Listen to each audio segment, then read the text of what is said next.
एक त्रिभुज में 3 भुजाएं, 3 कोण, 3 शीर्ष। अभी देखो इसमें जो इसका नाम है कर्ण, इस भुजा का नाम क्या है? कर्ण। ठीक है, कभी भी हमेशा कर्ण इसका नाम होता है। इसको बोलते हैं हाइपोटेनस, हाइपोटेनस। ठीक है, इंग्लिश में। और इसका नाम है लंब, लंब। ठीक है, परपेंडिकुलर,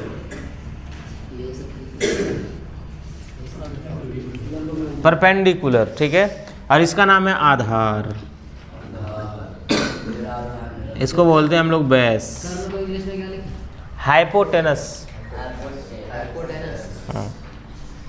देखिए ये त्रिभुज की तीनों भुजाओं के नाम है, ये नाम आपको याद रखना बहुत जरूरी है।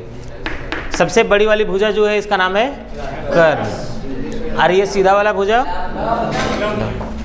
और ये नीचे वाला। ठीक है, अब देखिए ये जो कर्ण है हमेशा कर्ण रहता है। ठीक है, ये हमेशा इसी तरह रहता है, लेकिन एक पोजीशन ऐसा आता है जहाँ पे ये दोनों आपस में चेंज हो जाता है। ठीक है, ये अभी आधार है, कभी कभी ये लंब बन जाएगा। ठीक है, और ये जो लंब है ये आधार बन जाएगा। इसका एक ही पोजीशन है। ये ऐसा कब होता है? देखिए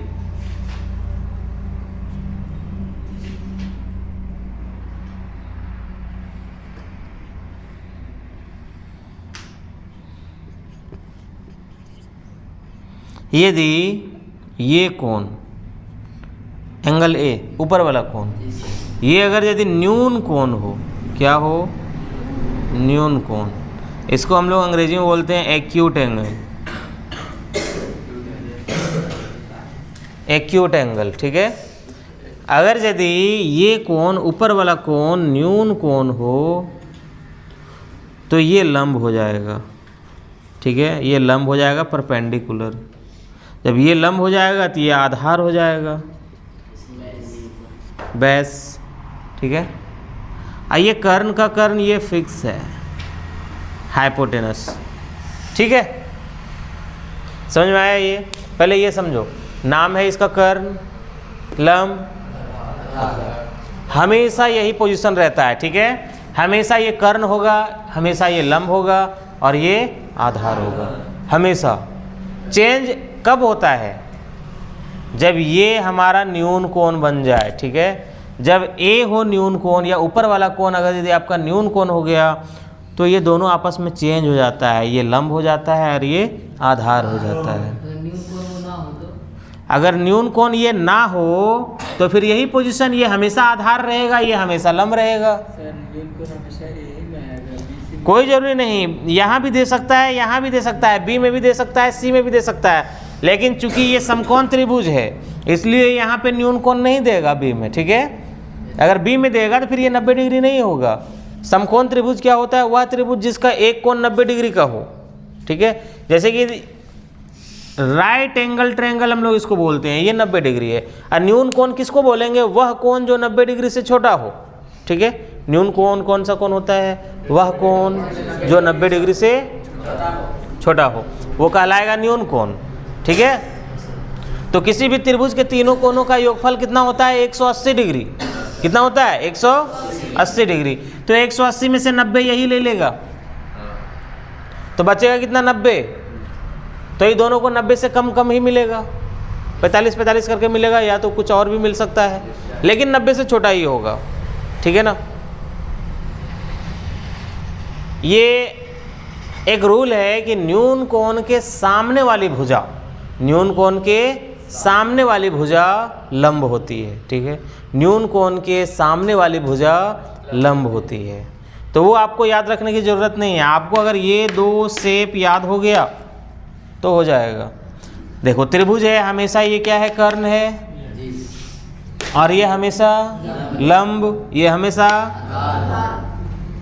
ये चेंज कब हो जाता है? जब न्यून कोण ऊपर वाला हो जाए। और ये आपको क्वेश्चन में इंडिकेट किया हुआ रहेगा कि ए मानना है, बी मानना है, सी मानना है। ठीक है, तो चेंज कब होगा? जब ए न्यून कोण होगा। अगर यदि बी सी के बारे में लिखा हुआ हो तो सेम ऐसा ही होगा, ठीक है, ये समझ लो।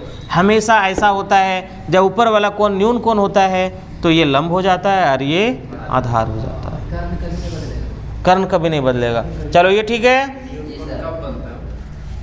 लिखा हुआ रहेगा क्वेश्चन में, ठीक है, हाँ आपको इंडिकेट किया हुआ रहेगा क्वेश्चन में, टेंशन ना लो।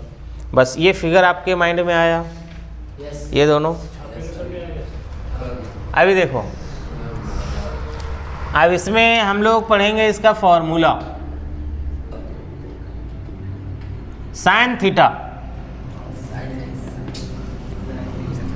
साइन थीटा देखो, फॉर्मूला इसका तैयार होगा, एक बार लंब लेना फिर कर्ण लेना, ठीक है। पहले में एक बार लंब और कर्ण, जब दूसरा लिखेंगे तो आधार कर्ण, ठीक है। अभी दोनों से कर्ण को ले लिए, जब तीसरा लिखेंगे फिर ये दोनों अभी एक साथ नहीं लिए हैं, फिर ये दोनों को एक साथ ले लेंगे, ठीक है। जैसे कि देखो, ये दोनों को एक साथ पहले लंब कर्ण, उसके बाद आधार कर्ण, उसके बाद फिर लंब आधार, ठीक है। साइन थीटा तो बराबर क्या ले लेंगे यहाँ पे, लंब बटा कर्ण, ये फॉर्मूला है। हाँ, लंब को हम लोग अंग्रेजी में क्या बोलते हैं, परपेंडिकुलर, और आधार को क्या बोलते हैं, बेस। P बाई बी भी इसको लिख सकते हैं, ठीक है। ये हो गया साइन थीटा। इसके बाद कोस थीटा। कोस थीटा का फॉर्मूला आधार बटा कर्ण। देखो, इसका हो जाएगा आधार और बटा में हो जाएगा कर्ण। तो आधार को हम लोग क्या बोलते हैं अंग्रेजी में, बी, और कर्ण का क्या हो जाएगा, एच, हाइपोटेनस, ठीक है। इसके बाद तीसरा में है टेन थीटा। तीसरा में टेन थीटा में क्या लेंगे, देखो इससे इसको ले लिए, इससे इसको ले लिए, अब ये दोनों बाकी है, लंब बटा, इसको ऊपर नीचे लिख सकते हैं, नहीं ऐसा ही लिखना है, ऐसे लिखना है। हाँ। अच्छा, मैं आपको एक और बता देता हूँ, एक ट्रिक। देखो, तो लंब को लिखते हैं हम लोग परपेंडिकुलर, और इसको लिखते हैं बेस, ठीक है। इसके बाद आता है कोट थीटा। 6 प्रकार के थीटा हैं, हाँ, कोट थीटा। अब ये 3 ठो आपको मेन याद करना है। अगर यदि आपको ये 3 याद हो गया तो ये 3 आपका बन जाएगा। फिर इसको क्या करना है, उल्टा कर देना है, आधार ऊपर कर देना है, लंब नीचे कर देना है। तो देखो, ये हो जाएगा आधार और बटा में हो जाएगा लंब, ठीक है। ये बी ऊपर हो जाएगा और पी नीचे हो जाएगा, ठीक है। इसके बाद आता है सेक थीटा। सेक थीटा, देखो इसको उल्टा कर दिए, अगर इसको उल्टा कर दो, तो ये हो जाएगा कर्ण और बटा में हो जाएगा,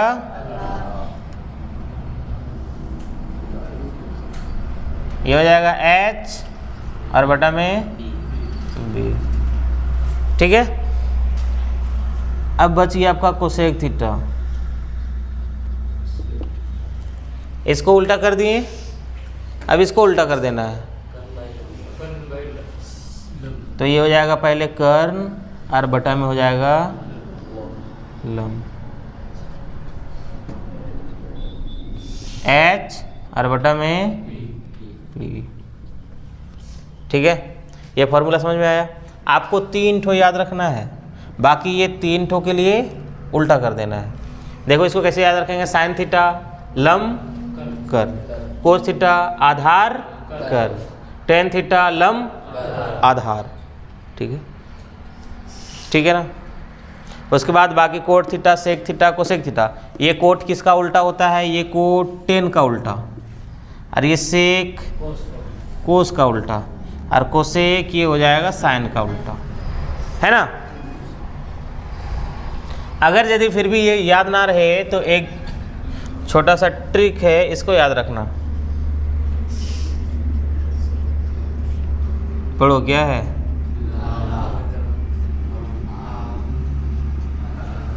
लाला आम लाया। ठीक है, आम अभी पका हुआ नहीं ना पेड़ में।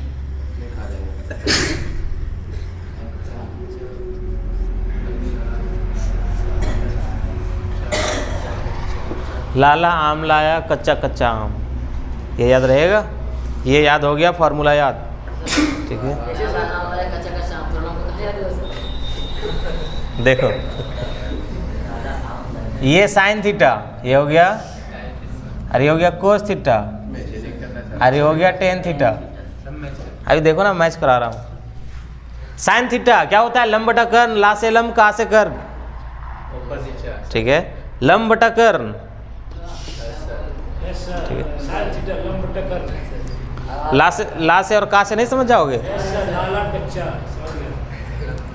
कोस थीटा, आ से आधार और का से कर्ण। कोस थीटा आधार बटा कर्ण। टेन थीटा, ठीक है, याद हो गया। फिर उल्टा कर दो तीनों का, है ना। ये याद कर लो, लाला आम लाया, कच्चा कच्चा आम, साइन थीटा लंब बटा कर्ण, कोस थीटा आधार बटा कर्ण, टेन थीटा। याद हो गया। तो ये 6 फॉर्मूला आपको याद हो गया, इसमें कोई दिक्कत नहीं होना चाहिए, है ना। ये 3 ठो याद, फिर ये 3 ठो का रेसिप्रोकल करना है, उल्टा कर देना है, ठीक है ना।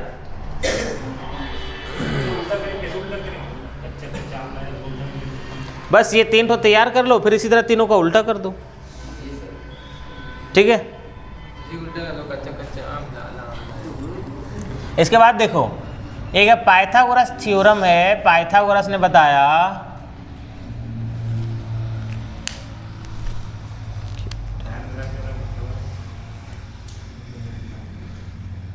नहीं दिख रहा है ना, नहीं दिख रहा है। कर्न टू स्क्वायर बराबर ये किसका फॉर्मूला?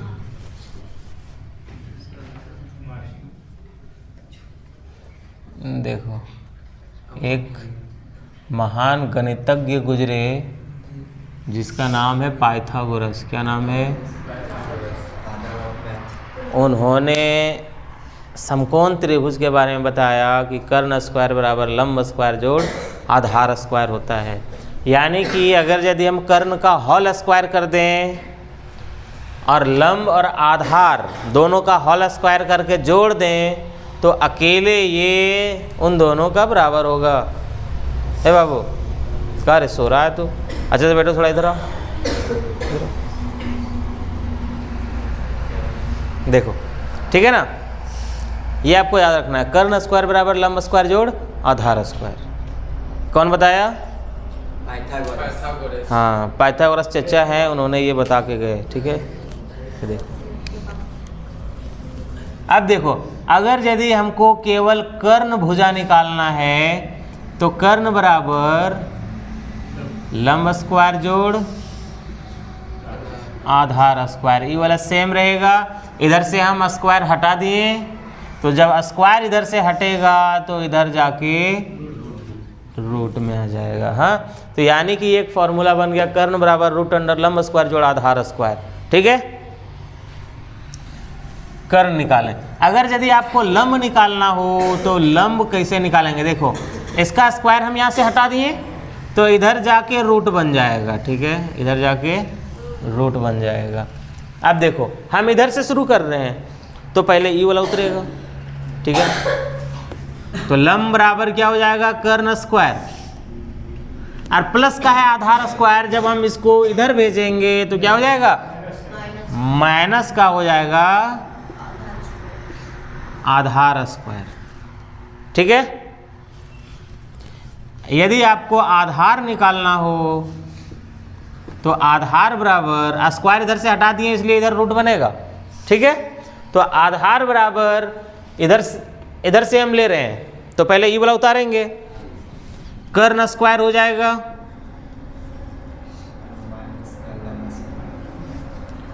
और प्लस का लंब है इधर भेज देंगे तो क्या हो जाएगा, माइनस का लंब स्क्वायर। देखो कर्ण बराबर होता है रूट अंडर लंब स्क्वायर जोड़ आधार स्क्वायर, फॉर्मूला है, ठीक है। लंब बराबर होता है रूट अंडर कर्ण स्क्वायर माइनस आधार स्क्वायर, आधार बराबर होता है रूट अंडर कर्ण स्क्वायर माइनस लंब स्क्वायर। ये सब फॉर्मूले हैं। हाँ, ये फॉर्मूला आपको इतना याद होना चाहिए। अगर यदि ये आपको याद नहीं हो रहा है तो इसके लिए एक ट्रिक है, मैं आपको क्वेश्चन बनाते समय बता दूंगा, ठीक है। बहुत आसानी से, ये अगर ना भी याद रहे तो भी हो जाएगा, ठीक है। लेकिन ये इतना इस चैप्टर का मेन फार्मूला है। ये फार्मूला अगर यदि आपको याद नहीं है तो फिर क्वेश्चन नहीं बनेगा, ठीक है। तो ज़रूरी है क्वेश्चन बनाने के लिए ये फार्मूला को याद करना। चलिए आप लोग नोट कीजिए।